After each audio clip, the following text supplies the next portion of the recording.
I'm Roger Groh.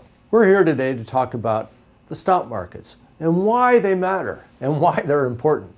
Well, it's a big topic, but we'll break it down into two parts.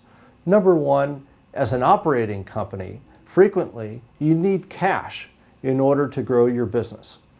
One of the ways that you can get cash is to sell some of your own stock to other people, and then make it easy for them to buy and sell that stock through a market, in this case, a stock market. Second, you have to incentivize key employees. You want to make sure that they're firmly on board on the same side as the customer, and their long-term interest is in raising the price of the common stock.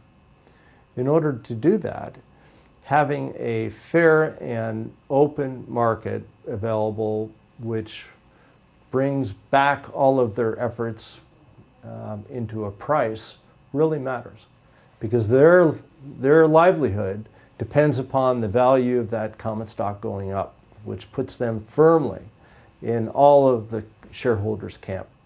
And really, there is a third part. You can also participate in the growth of that business. And why is that important?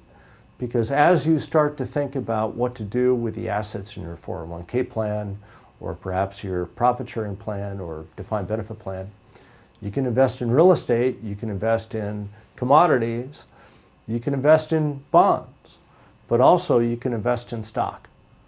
It's pretty hard to do that when companies are private.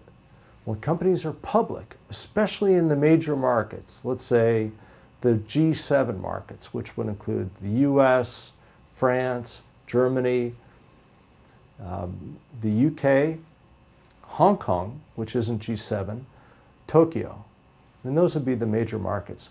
Generally, the financial data coming out of those countries is well disseminated and for the most part on the up and up.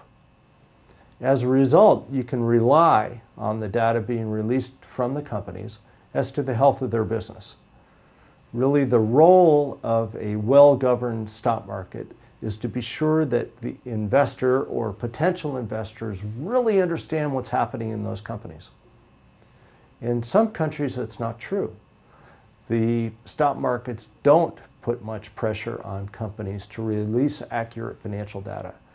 And quite often, you have erroneous data being released or no data being released, and it's very hard to make an accurate investment decision in those markets.